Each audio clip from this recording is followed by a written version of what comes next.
ಒಕ್ಕಲಿಗರ ಜಾಗೃತಿ ಸಂಘ ಆನೇಕಲ್ ತಾಲೂಕು ನಾಡಪ್ರಭು ಕೆಂಪೇಗೌಡ ಸೇವಾ ಟ್ರಸ್ಟ್ ಹಾಗೂ ರೇಣುಕಾರಾಧ್ಯ ಕಲಾವಿದರ ಬಳಗ ಆನೇಕಲ್ ಇವರ ಸಂಯುಕ್ತಾಶ್ರಯದಲ್ಲಿ 70ನೇ ವರ್ಷದ ಕನ್ನಡ ರಾಜ್ಯೋತ್ಸವ ಕಾರ್ಯಕ್ರಮ ಹಾಗೂ ನಾಡಪ್ರಭು ಧರ್ಮಪ್ರಭು ಕೆಂಪೇಗೌಡರ 516ನೇ ಜಯಂತ್ಯೋತ್ಸವನ ಬಹಳ ಅರ್ಥಪೂರ್ಣವಾಗಿ ಸರಳವಾಗಿ ಆದರೂ ಕೂಡ ಅರ್ಥಪೂರ್ಣವಾಗಿ ಸಂಭ್ರಮದ ಆಚರಣೆಯನ್ನು ಮಾಡುವಂಥ ಈ ಒಂದು ಶುಭ ವೇದಿಕೆಯಲ್ಲಿ ನಮಗೆ ಅನಿಸಿದ್ದು ಆನೇಕಲ್ನ ನಾಡಪ್ರಭು ಕೆಂಪೇಗೌಡ ಯಾರಪ್ಪ ಅಂದರೆ ಕರ್ನಾಟಕ ಒಕ್ಕಲಿಗರ ಜಾಗೃತಿ ಸಂಘದ ಅಧ್ಯಕ್ಷ ನಮ್ಮ ಆನೇಕಲ್ ಮುನರಾಜ್ ಗೌಡ.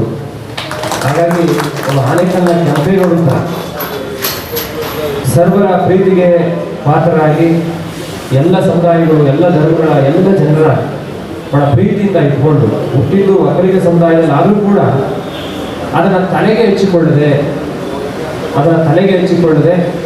ಹುಟ್ಟಿರಬಹುದು ಒಂದು ಜಾತಿನಲ್ಲಿ, ಆದರೆ ನಾವು ಹೃದಯವನ್ನು ಬೆಳೆಸಬೇಕು ಅನ್ನೋ ಉದ್ದೇಶಕ್ಕೋಸ್ಕರ ನಾಡಪ್ರಭು ಕೆಂಪೇಗೌಡರ ಹೆಸರಿನಲ್ಲಿ ವಿಶೇಷವಾಗಿ ಕಲಾವಿದರಿಗೆ ಒಂದು ಸನ್ಮಾನವನ್ನು ಮಾಡುವಂಥ ಕಾರ್ಯಕ್ರಮ, ರಾಜ್ಯೋತ್ಸವವನ್ನು ಬಹಳ ಸಂಭ್ರಮದಲ್ಲಿ ಆಚರಣೆ ಮಾಡುವಂಥ ಸಂದರ್ಭದಲ್ಲಿ ಈ ಒಂದು ವೇದಿಕೆಯಲ್ಲಿ ಉಪಸ್ಥಿತರಿರುವಂಥ ವಿಶೇಷವಾಗಿ ನಮ್ಮ ಶ್ರೀನಿವಾಸಾಚಾರ್ಯ ಅವರು, ಭರತ್ ಅವರು, ಹಾಗೆ ನಮ್ಮ ಕುಪೇಂದ್ರವರು ವಿಶೇಷವಾಗಿ ಬಹಳ ಶ್ರಮಪಟ್ಟು ಈ ಕೆಲಸವನ್ನು ಮಾಡ್ತಾ ಇದ್ದಾರೆ. ನಮ್ಮ ಮಠ ಹಿತೈಷಿ ಕೂಡ, ಹಾಗೆ ದೊಡ್ಡಸಮಣ್ಣವರು, ಪುಟ್ಸ್ವಾಮಿ ಗೌಡರು, ಇನ್ನು ಎಲ್ಲ, ಹಾಗೆ ಇನ್ನೂ ವಿಶೇಷವಾಗಿ ಬಹಳ ಸಂತೋಷ ಆಯಿತು ಇವತ್ತು ಈ ವೇದಿಕೆಯಲ್ಲಿ ನಮ್ಮ ಕನ್ನಡ ನಾಡಿಗೆ, ಕಲಾವಿದರಿಗೆ, ಕನ್ನಡ ತಾಯ್ತನಕ್ಕೆ, ಕನ್ನಡದ ಸಂಸ್ಕೃತಿಯ ಹಿರಿಮೆಗೆ ಗೌರವ ತಂದುಕೊಂಡಂಥ ನಮ್ಮ ಪರಮಶಿವಯ್ಯನವರು ರಾಜ್ಯೋತ್ಸವ ಪ್ರಶಸ್ತಿ ಪುರಸ್ಕೃತರು.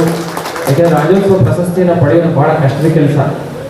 ಸುದೀರ್ಘವಾಗಿ 40 ವರ್ಷಗಳ ಕಾಲ ಕಲಾ ಸೇವೆಯನ್ನು, ತಾಯಿ ಸೇವೆಯನ್ನು, ಮನೆಯ ಸೇವೆಯನ್ನು ಮಾಡಿಕೊಂಡು ಒಂದೊಂದು ಊಟ ಇರುತ್ತೋ ಇಲ್ವೋ ಗೊತ್ತಿರೋಲ್ಲ ಕಲಾವಿದರಿಗೆ. ನಾವು ನೋಡೋರಿಗೆ ಬಹಳ ಸಂತೋಷವಾಗಿ ನೋಡ್ತಾ ಇರ್ತೀವಿ ಕಲಾವಿದರ ಪ್ರದರ್ಶನವನ್ನು, ನಾಟಕಗಳನ್ನ. ಅದು ಪೌರಾಣಿಕ ಇರ್ಬೋದು ಅಥವಾ ಐತಿಹಾಸಿಕ ಇರ್ಬೋದು, ಸಾಮಾಜಿಕ ಇರ್ಬೋದು. ಆದರೆ ಕಲಾವಿದರ ಬದುಕು ಬ್ಯಾಕ್ ಸೈಡ್ ಬಂದು ನೋಡಿದಾಗ ಗೊತ್ತಾಗುತ್ತೆ ಅವ್ರ ಹೊಟ್ಟೆ ತುಂಬಿದೆಯೋ ಇಲ್ವೋ ಅಂತೀವಿ. ನಮಗನ್ಸುತ್ತೀವಲ್ಲ ಹೊಟ್ಟೆ ತುಂಬಿದ್ದಾರೆ, ಬಣ್ಣ ಹಾಕೊಂಡಿದ್ದಾರೆ, ಸಂತೋಷವಾಗಿದ್ದಾರೆ, ಮನೆ ಕಡೆ ಕೈ ತುಂಬ ಇದೆ, ಹಾಗಾಗಿ ನಾಟಕ ಪ್ರದರ್ಶನ ಮಾಡ್ತಾ ಇದ್ದಾರೆ ಭಾವನೆ ಇರುತ್ತೆ. ಆದರೆ ಕಲಾವಿದ್ರನ್ನ ಅವ್ರ ಹೊಟ್ಟೆ ತುಂಬಿದೆಯೋ ಇಲ್ವೋ ಅಂತ ನೋಡಲಿಕ್ಕೆ ಕೆಲವರು ಮಾತ್ರ ಪ್ರಯತ್ನ ಮಾಡ್ತಾರೆ. ಅಂಥವರ ದೃಷ್ಟಿಯಲ್ಲಿ ಇವತ್ತು ನಮ್ಮ ಮುನರಾಜ್ ಗೌಡರು, ಕುಪೇಂದ್ರ ಗೌಡರು ಎಲ್ಲರೂ ಸೇರಿ ಒಂದು 50-60 ಜನ ಕಲಾವಿದರಿಗೆ ಪ್ರೀತಿಪೂರ್ವಕವಾದಂತಹ ಅವರು ಸನ್ಮಾನ ಮಾಡಿದ ತಕ್ಷಣ ನಾವು ಶ್ರೀಮಂತಿಗೆ ಹೆಚ್ಚಾಗೋದಿಲ್ಲ. ರಾಜ್ಯೋತ್ಸವ ಪ್ರಶಸ್ತಿನ ಕರ್ನಾಟಕ ಸರ್ಕಾರ ಕನ್ನಡ ಸಂಸ್ಕೃತಿ ಇಲಾಖೆ ಕೊಟ್ಟ ತಕ್ಷಣ ನಾವು ಶ್ರೀಮಂತಿಗೆ ಹೆಚ್ಚಾಗೋದಿಲ್ಲ. ಆದರೆ ನಾಡಿನ ಕಲಾವಿದರ ಸಾಂಸ್ಕೃತಿಕ ಶ್ರೀಮಂತಿಗೆ ಹೆಚ್ಚಾಗುತ್ತೆ. ಒಬ್ಬ ಕಲಾವಿದರನ್ನ ಗೌರವಿಸಿದರೆ ವ್ಯಕ್ತಿಗತವಾಗಿ ಆ ಕಲಾವಿದರಿಗೆ ಏನು ಅನುಕೂಲ ಆಗಲ್ಲ, ಅನ್ನೋದು ಮನಸ್ಸಿಗೆ ತೃಪ್ತಿ ಸಿಗ್ಬೋದು. ಪರವಾಗಿಲ್ಲಪ್ಪ, ನಮಗೆ ಇಂಥ ಸಂಘಟನೆಯವರು ಸನ್ಮಾನ ಮಾಡಿದ್ರು ಸಾರ್ವಜನಿಕವಾಗಿ.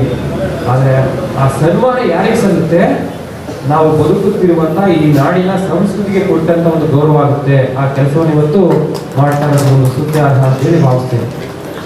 ಆನೇಕಲ್ನಲ್ಲಿ ನಾಡಪ್ರಭು ಕೆಂಪೇಗೌಡರ 516ನೇ ಜಯಂತ್ಯೋತ್ಸವ ಹಾಗೂ 70ನೇ ವರ್ಷದ ಕನ್ನಡ ರಾಜ್ಯೋತ್ಸವವನ್ನು ನಮ್ಮ ರಾಜ್ಯ ಒಕ್ಕಲಿಗರ ಜಾಗೃತಿ ಸಂಘ, ಅದೇ ರೀತಿ ನಮ್ಮ ನಾಡಪ್ರಭು ಕೆಂಪೇಗೌಡ ಸೇವಾ ಟ್ರಸ್ಟು, ರೇಣುಕಾ ಕಲಾ ಬಳಗ, ಅದೇ ರೀತಿ ಗಡಿನಾಡು ಕಲಾ ಬಳಗದ ವತಿಯಿಂದ ಈ ಒಂದು ಕಾರ್ಯಕ್ರಮವನ್ನು ಆಯೋಜನೆ ಮಾಡಿ ಸುಮಾರು 50ಕ್ಕೂ ಜನಕ್ಕೂ ಹೆಚ್ಚು ಜನರಿಗೆ ಕೆಂಪೇಗೌಡ ಪ್ರಶಸ್ತಿ ಹಾಗೂ ಕಲಾ ತಪಸ್ವಿ ಪ್ರಶಸ್ತಿಯನ್ನು, ನಾಡಪ್ರಭು ಕೆಂಪೇಗೌಡ ಪ್ರಶಸ್ತಿಯನ್ನು ರಾಜ್ಯ ಒಕ್ಕಲಿಗರ ಜಾಗೃತಿ ಸಂಘ, ಅದೇ ರೀತಿ ನಾಡಪ್ರಭು ಕೆಂಪೇಗೌಡ ಸೇವಾ ಟ್ರಸ್ಟ್ನ ವತಿಯಿಂದ ಅನೇಕ ಕಲೆಯಲ್ಲಿ ಸೇವೆ ಮಾಡಿದಂಥ ಅನೇಕ ಮಹಿಳೆಯರಿಗೆ ಇವತ್ತು ಪ್ರಶಸ್ತಿ ಪ್ರದಾನವನ್ನು ಮಾಡಲಾಯಿತು. ಈ ಒಂದು ಕಾರ್ಯಕ್ರಮಕ್ಕೆ ಪರಮ ಪೂಜ್ಯ ಜಗದ್ಗುರು ಶ್ರೀ ಶ್ರೀ ನಿಶ್ಚಲಾನಂದ ಮಹಾಸ್ವಾಮೀಜಿಯವರು, ವಿಶ್ವ ಒಕ್ಕಲಿಗರ ಮಠ ಕೆಂಗೇರಿ ಇವರು ಸಹ ಭಾಗವಹಿಸಿದರು. ಅದೇ ರೀತಿ ಅನೇಕ ಮಹನೀಯರು ಈ ಒಂದು ಕಾರ್ಯಕ್ರಮದಲ್ಲಿ ಭಾಗವಹಿಸಿ ಕಾರ್ಯಕ್ರಮವನ್ನು ಯಶಸ್ವಿಗೊಳಿಸಿದರು. ಈ ಒಂದು ಸ್ಥಳೀಯ ಮಟ್ಟದಲ್ಲಿ ಅನೇಕ ಕಲಾ ಪ್ರತಿಭೆಗಳೇ ಇದ್ದಾರೆ.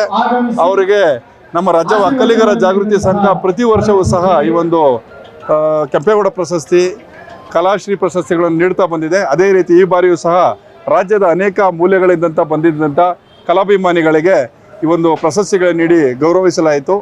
ಕಲಾಭಿಮಾನಿಗಳಿಗೆ ನಾವು ಪ್ರೋತ್ಸಾಹ ನೀಡಬೇಕು, ಪ್ರಶಸ್ತಿಗಳು ನೀಡುವ ಮುಖೇನ ಅವರನ್ನು ಕಲೆಗೆ ಪ್ರೋತ್ಸಾಹ ನೀಡಬೇಕೆಂಬ ಉದ್ದೇಶದಿಂದ ರಾಜ್ಯ ಒಕ್ಕಲಿಗರ ಜಾಗೃತಿ ಸಂಘ ಪ್ರತಿ ವರ್ಷದಂತೆ ಸಹ ಈ ವರ್ಷವೂ ಸಹ ನಾವು ನೀಡಿದ್ದೇವೆ.